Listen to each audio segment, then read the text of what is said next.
بسم اللہ الرحمن الرحیم۔ السلام علیکم ناظرین، آپ یوٹیوب چینل دیکھ رہے ہیں، میں عمران خان ہوں۔ کل D G I S P R صاحب کہہ رہے تھے وہ جھوٹ ہے کہ پاکستان کی فوج کا سیاست میں کوئی کردار نہیں ہے۔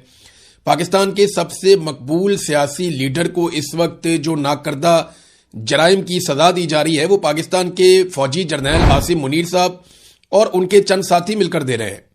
اس میں سیاستدان کبھی بھی اس لیول تک نہیں جاتے۔ سیاستدان معاملہ فہم ہوتے ہیں، وہ جانتے ہیں کہ جتنا ظلم ہم کریں گے کل کو ہمیں بھی ایسی ظلم کی چکی میں پسنا پڑے گا۔ بہرحال یہ عمران خان صاحب کا معاملہ ہے، ملاقاتیں ان کی بند کی ہوئی ہیں۔ بار بار ان کے وکلا عدالت کو بتاتے ہیں کہ جناب اسلام آباد ہائی کورٹ کے ایک لارجر بینچ کے فیصلے کے باوجود لگ بھگ 6-8 مہینے ہو گئے ہیں عمران خان صاحب سے کوئی ملاقات نہیں کروائی جا رہی، بلکہ جو توہین عدالت کی انہوں نے درخواست دائر کی کہ عدالتی فیصلے پر احکامات پر عمل نہیں کر رہا سپرنٹینڈنٹ آف اڈیالہ جیل، اس کے اوپر بھی سماعت نہیں ہو رہی۔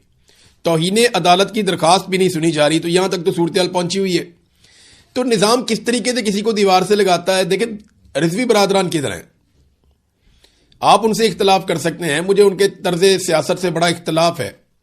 وہ جس طریقے سے اپنے مخالفین کے ساتھ گالم گلوچ کرتے ہیں مجھے اس سے اختلاف ہے، لیکن اس کے باوجود ان کے خلاف جو بھی کارروائی ہونی چاہیے وہ قانون کے مطابق ہونی چاہیے۔ یہ نہیں ہو سکتا کہ آپ ایک مجمع کے اوپر گولی چلائیں اور یک طرفہ فائرنگ کر کے بہت سارے لوگوں کو جاں بحق کر دیں، شہید کر دیں، اور وہاں سے آپ لاشیں تک اٹھا کر لے جائیں، اور لاشیں آپ اس شرط کے اوپر دیں لوگوں کو کہ آپ نماز جنازہ خاموشی سے پڑھیں گے اور آپ مقدمہ درج نہیں کروائیں گے حکومت کے اوپر، اور سارا مدعا آپ دبا دیں۔ اور اس کے بعد جو دو وہاں پہ بھائی ہیں خادم رضوی کے دونوں بیٹے سعد رضوی اور انس رضوی، ان دونوں کو غائب کر دیا جائے۔ لگ بھگ 7 مہینے ہو گئے ہیں، کچھ معلوم نہیں ہے کہ ان کو آسمان کھا گیا یا زمین نکل گئی، کوئی پتہ نہیں چل رہا دونوں بھائی کہاں گئے۔ اور میں آپ کو پہلے دن سے ایک بات بتا رہا ہوں کہ یہ انٹیلیجنس ایجنسیوں کی جبری حراست میں ہے، ان کو جبری طور پہ گمشدہ کیا ہوا ہے، اور یہ ایک اور کیس ہے پاکستان میں جبری گمشدگیوں کے حوالے سے۔ D G I S P R نے جو سٹیٹمنٹ دیے ایک دن پہلے، ان سٹیٹمنٹس کی درگت بن گئی۔ پاکستان تحریک انصاف نے ایک ایک فیکٹ نکال کے جو ہے وہ سامنے رکھا کہ جناب ڈی جی صاحب آپ تو جھوٹ بول رہے ہیں، سیاست میں تو آپ کا بہترین کردار ہے۔ دیکھیں سیاست میں کردار ہے تو پاکستان یہاں تک پہنچا ہے نا۔ پاکستان میں آج تک سیاستدانوں نے اتنی سیاست نہیں کی جتنی سیاست پاکستان میں جرنیلوں نے کی ہے۔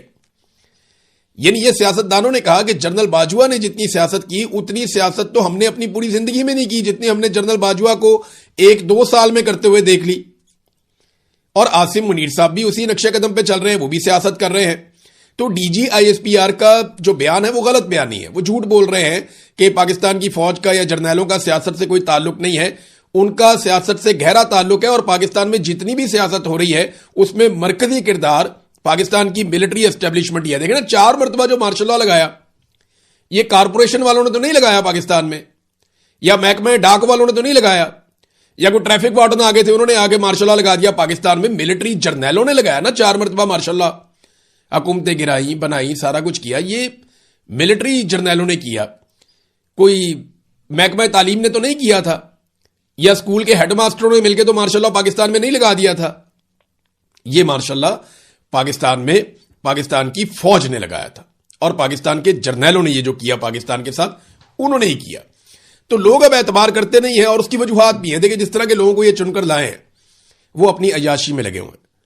ایک بڑی زبردست بات کی تیمور جھگڑا صاحب نے، انہوں نے بتایا کہ انڈیا آئی ایم ایف کے پروگرام میں بھی نہیں ہے، انڈیا کے پاس جو ہے وہ پیسے بھی پاکستان سے زیادہ ہیں، انڈیا ایک تگڑا ملک ہے، بڑا ملک ہے، ان کے پاس وسائل بھی زیادہ ہیں، ان کے صوبے بہت امیر ہیں، لیکن ان کے امیر ترین صوبوں میں سے بھی کسی صوبے کے گورنر نے، وزیر اعلیٰ نے، یا کسی ان کے حاکم نے گلف سٹریم جیسا عیاشی والا مہنگا جہاز نہیں لیا، جبکہ Pakistan I M F program میں بھی ہے، پھر بھی مریم نواز نے گلف سٹریم کا مہنگا ترین جہاز جو عیاشی والا جہاز ہے وہ خریدا اپنے لیے، اپنی سہولت کے لیے، اپنی فیملی کی سہولت کے لیے انہوں نے یہ جہاز لیا۔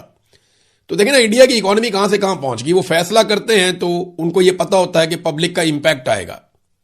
پاکستان کی اکانومی کہاں سے کہاں گر گئی اور پاکستان کے حالات کہاں سے کہاں پہنچ گئے، کیونکہ حکمرانوں کو پتا ہے کہ عوام سے ووٹ لے کر تو ہم نے آنا نہیں ہے، جب دل کرے گا جوتے پالش کریں گے اقتدار میں آ جائیں گے۔ جھوٹے وعدے کر کر کے انہوں نے لوگوں کو بیوقوف بنایا. 300 یونٹ تک انہوں نے پاکستانیوں کو بجلی مفت دینی تھی. یہ وعدے میں نے آپ کو نکال کر سنائے ہیں, ایک مرتبہ نہیں کئی مرتبہ نکال کر سنائے ہیں کہ 300 یونٹ تک بجلی مفت فراہم کرنی تھی پاکستانیوں کو. پی ایم ایل این نے, پیپلز پارٹی نے اور استحکام پارٹی, انہوں نے وعدے کیے ہوئے تھے قوم کے ساتھ کہ 300 یونٹ تک جو بجلی استعمال کرے گا اس کو بل ہی نہیں آیا کرے گا, فارغ. اب جو 300 یونٹ تک کی بجلی ہے اس کو اتنا مہنگا کر دیا کہ 5-5, 6-6 گنا لوگوں کو بل آ رہے ہیں. بلکہ جو تھوڑی بہت سبسڈی بیچ میں رہ گئی تھی آئی ایم ایف کے آرڈر کے اوپر, وہ سبسڈی بھی اب یہ ختم کر رہے ہیں. یہ انہوں نے پاکستانیوں کے ساتھ کیا کہ جو بجلی مفت دینی تھی اس کے اوپر اضافی نہ صرف ٹیکسز لگا دیے بلکہ اس کے اوپر جو تھوڑی بہت بچت تھی, جو تھوڑی بہت سبسڈی تھی, وہ بھی ختم کر دی گئی ہے. ناظرین, پاک فوج اور عوام کے بیچ میں جو ایک خلیج پیدا ہوئی, یہ جرنیلوں کی سیاست کی وجہ سے ہوئی. ایسا نہیں ہے کہ پاکستانی لوگ کسی سیاستدان کی وجہ سے یا کسی سٹیٹمنٹ کی وجہ سے یا کسی ایک شخص کے نظریے کی وجہ سے پاکستان کی فوج سے دور ہو گئے, یا ایک جو خلیج پیدا ہوئی وہ اس وجہ سے ہوئی. نہیں, یہ نہیں ہے. وجہ یہ ہے کہ جرنیلوں نے ایسی گھٹیا سیاست کی پاکستان میں جس کی وجہ سے عوام فوج جیسے ادارے سے دور ہو گئی. حالانکہ یہ قربانی بھی دیتے ہیں, جانیں قربان کرتے ہیں, سرحدوں کی حفاظت بھی کرتے ہیں, لیکن اس کے باوجود لوگ ان سے دور ہو گئے اور وہ چیزیں کھل گئیں جو ماضی میں کبھی نہیں کھلی تھی کہ ان کے بے شمار کاروبار ہیں, بہت ساری اور چیزیں ہیں, اپنے مفادات ہیں. یہ چیزیں کبھی نہیں کھلی تھی. مثال کے طور پہ یہ وزیر آباد میں یہ احمد بوبک صاحب نے ایک ویڈیو شیئر کی ہے. یہ ویڈیو دیکھیں آپ, اس میں ساری کہانی ہے. وزیر آباد کے اندر مارکہ حق کے بعد جو ہے وہ ایک عظیم الشان ریلی نکالی گئی اور اس میں پاک فوج کے ساتھ اظہار یکجہتی کیا گیا. اس میں لکھا ہوا ہے, مارکہ حق نے 1 سال مکمل ہونے پر پاک فوج کے ساتھ اظہار یکجہتی. ایک طرف مریم نواز کا فوٹو ہے, ایک طرف فیلڈ مارشل عاصم منیر کا فوٹو ہے. تو 5 بندے یہاں پہ سویلین ہیں اور 5-6 بندے جو ہیں وہ یہاں پہ ٹوٹل 10 کے قریب بندے ہیں. باقی جو ہیں وہ ستھرا پنجاب کے ورکرز ہیں. تو تھوڑے سے ستھرا پنجاب کے ورکرز ہیں اور تھوڑے سے سویلینز ہیں. یہ 10 لوگ ریلی نکال رہے ہیں پاک فوج سے اظہار یکجہتی کے لیے اس ملک میں جہاں پہ 25 کروڑ لوگ رہتے ہیں. دیکھیں یہ فوج کے ساتھ کیا ہوا. کیا فوجیوں نے قربانی دینا بند کر دی؟ کیا فوجیوں نے اپنی ٹریننگ بند کر دی؟ کیا انڈیا حملہ کرے گا تو فوج نہیں لڑے گی؟ کیا کوئی اور حملہ کرے گا تو فوج جواب؟ سارا کچھ تو ویسے ہی ہے. اصل میں جرنیلوں نے جو کچھ پاکستان کی عوام کے ساتھ کر دیا اس کی وجہ سے جرنیل جس ادارے سے تعلق رکھتے تھے اس ادارے سے عوام متنفر ہو گئی اور دور ہو گئی. یہ پاکستان کی فوج کو سوچنا پڑے گا کہ فائدہ لے جاتے ہیں چند جرنیل, وہ اپنے گھر بھر لیتے ہیں, وہ اپنے فائدے لے لیتے ہیں, وہ اپنے مفادات کما لیتے ہیں, وہ ایکسٹینشنیں لے لیتے ہیں, وہ استثنا لے لیتے ہیں, ان کی موجیں لگ جاتی ہیں, وہ پوری دنیا میں تعلقات بنا لیتے ہیں, انہیں گفٹ بھی ملتے ہیں. لیکن بطور ادارہ فوج کو کیا ملتا ہے؟ یہ تو فوج کو سوچنا پڑے گا کہ جب تک وہ سیاست میں مداخلت کرتے رہیں گے وہ غیر مقبول ہوتے رہیں گے, عوام ان سے دور ہوتی چلی جائے گی, جیسا کہ یہ آپ دیکھ رہے ہیں. ایک اور مثال آپ کو میں دیتا ہوں. یہ آئی ایس پی آر نے نغمہ جاری کیا اسے 6 دن پہلے. مجھے اچھی طرح یاد ہے آئی ایس پی آر کا نغمہ آتا تھا نا تو 24 گھنٹے کے اندر 2-3 ملین لوگ اس کو دیکھ لیتے تھے. یعنی 50-60-70 لاکھ لوگوں کا دیکھنا مسئلہ ہی کوئی نہیں ہوتا تھا. اب یہ 6 دن سے نغمہ لگا ہوا ہے آئی ایس پی آر کا سوشل میڈیا پہ اور یہ کو 50,000 لوگوں نے دیکھا ہے. 6 دن ہو گئے اس نغمے کو لگے ہوئے آئی ایس پی آر کے اپنے آفیشیل چینل کے اوپر. آپ اندازہ کریں کہ اس کے جو آفیشیل چینل ہے 6.5 ملین اس کے سبسکرائبرز ہیں, 6.5 ملین, اور 1 لاکھ لوگوں نے بھی اس نغمے کو نہیں سنا, اس کو نہیں دیکھا. حالانکہ ان کو تو فائر وال بھی نہیں لگتا. ہمیں تو چلو پاکستان میں فائر وال لگ جاتا ہے. موبائل فون کمپنیوں کو انہوں نے کہا ہوا ہے کہ روکو ان کی ویڈیوز کو, مختلف طریقے انہوں نے بنائے ہوئے ہیں, ہماری ویڈیوز کو روکتے ہیں, ریسٹرکشنز لگاتے ہیں, کوئی بات نہیں. لیکن آئی ایس پی آر کی ویڈیوز کو تو کوئی نہیں روکتا نا. تو 50,000 تک یہ سوچنا پڑے گا پاکستان کی فوج کو کہ لوگوں کو پاکستان کی فوج سے دور کرنے کے لیے ذمہ دار کون ہے. پاکستانی تو اس کے لیے ذمہ دار نہیں ہے, پاکستانی تو سیدھے سیدھے لوگ ہیں. یہ وہ جرنیل ذمہ دار ہیں جنہوں نے ادارے کو استعمال کیا ہے. بہرحال سوچیں گے جتنی جلدی اتنا اچھا ہے. عمران خان صاحب کے 2 کیسز جن کے اندر وہ جیل کے اندر بند ہے, ان دونوں کیسز کی اپیلیں آج اسلام آباد ہائی کورٹ میں لگنے جا رہی ہیں. یہ بہت امپورٹنٹ ہے. بڑے لمبے عرصے سے, یعنی سال سے زیادہ ہو گیا عمران خان صاحب اور ان کے وکلا کوشش کر رہے ہیں کہ عمران خان صاحب کے کیسز اسلام آباد ہائی کورٹ میں لگیں. عمران خان صاحب کے وکیل سلمان صفدر صاحب کئی مرتبہ یہ کہہ چکے ہیں کہ یہ کیسز بالکل ٹھہرنے کے قابل ہی نہیں ہے، اور اگر سپریم کورٹ یا ہائی کورٹ میں کسی بھی جگہ پہ یہ کیسز جاتے ہیں تو یہ اڑ جائیں گے. عمران خان صاحب ان کیسز میں رہائی پا لیں گے. اب یہ دونوں کیسز لگ گئے ہیں اور ایک ہی دن لگ گئے ہیں، اور اس سے پہلے میں آپ کو یہ بتاؤں کہ 2 دن پہلے عمران خان صاحب کی 9 کیسز میں ضمانتیں منظور ہوئی ہیں. 7 یا 8 کیسز تھے غالباً، ایک بشرا بی بی کا بھی تھا. تو عمران خان صاحب کے ایک اور عدالت سے جو لوور کورٹ ہے وہاں پہ 9 مختلف کیسز کے اندر یا 8 مختلف کیسز کے اندر ضمانتیں منظور ہوئی ہیں، جس میں 9 مئی کا بھی تھا، اس کے اندر کیس تھا آزادی مارچ والا بھی، اس کے اندر دیگر کچھ اور کیسز تھے. تو ڈیفرنٹ ٹائم کے حوالے سے عمران خان صاحب کے، اور جعلی رسیدیں بنانے کا ایک کیس تھا. تو یہ سارے کیسز میں عمران خان صاحب کی اور بشرا بی بی کی پہلے ضمانتیں ہو چکی ہیں. اب عمران خان صاحب اور بشرا بی بی کے 2 کیسز، جن میں ایک کیس، یہ الگ الگ عدالتیں، ایک کیس صبح 9 بجے ابھی لگا ہوا ہے جسٹس خادم حسین سومرو صاحب کے سامنے، توشہ خانہ والے کیس کی اپیل، اور اسی کیس میں عمران خان صاحب گرفتار ہیں. اور دوسرا کیس جس میں وہ گرفتار ہیں یا قید کاٹ رہے ہیں وہ القادر کیس کی اپیل ہے. اور یہ دونوں لگے ہوئے ہیں. اس میں جو ہے وہ جسٹس سرفراز ڈوگر اور جسٹس اعظم خان، یہ ڈویژن بینچ ہے جو یہ کیس سنے گا، اور اس کا وقت ہے 11:30 بجے. تو ایک کیس لگ رہا ہے 9 بجے اور ایک کیس لگ رہا ہے 11:30 بجے. اگر ان دونوں میں عمران خان صاحب کی ضمانت ہو جاتی ہے تو پھر عمران خان صاحب قیدی نہیں رہیں گے، پھر وہ آزاد ہو جائیں گے، وہ باہر آ جائیں گے. اور کیا ان کی ضمانت ہو جائے گی ابھی ہم کچھ کہہ نہیں سکتے، کیونکہ یہ ججز کنٹرول ہوتے ہیں کہیں اور سے. اگر میں انصاف اور قانون کی بات کروں تو عمران خان صاحب کی آج ہی ضمانتیں ہو جانی چاہیے. آج نہیں ہو جائیں تو 1 ہفتے کے اندر اندر ان کی ضمانتیں ہو جانی چاہیے، اور انہیں پھر اپنے گھر چلے جانا چاہیے آزاد ہو کر. پھر وہ اپنا علاج کروائیں، اپنی پالیٹکس کریں. لیکن یہاں جو دکھائی دے رہا ہے کہ آپ کچھ پریڈکٹ نہیں کر سکتے، کیونکہ عدالتیں کنٹرول میں ہیں ایجنسیوں کے، اور ایجنسیاں جو فیصلہ کریں گی اس کے مطابق ہی چیزیں ہوتی ہیں پاکستان میں. اگر انصاف اور قانون کے مطابق ہوں تو یہ کیس لگتے ہی بہت پہلے عمران خان صاحب رہا ہو جاتے. اب امید تو یہ کی جا رہی ہے کہ کسی دن پاکستان کی اسٹیبلشمنٹ کو ہوش آئے اور وہ یہ گند مارنا بند کر دے اور ججوں کے اوپر دباؤ ڈالنا بند کر دے، تو پھر میرٹ کے اوپر عمران خان صاحب کی رہائی ہو سکتی ہے.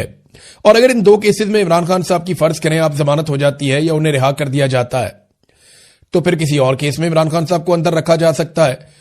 تو یہ تو ڈیپینڈ کرتا ہے پاکستان کی ملٹری اسٹیبلشمنٹ پہ، وہ کتنا دباؤ محسوس کر رہی ہے. دیکھیں 3 طرح کے دباؤ ہیں اسٹیبلشمنٹ پہ.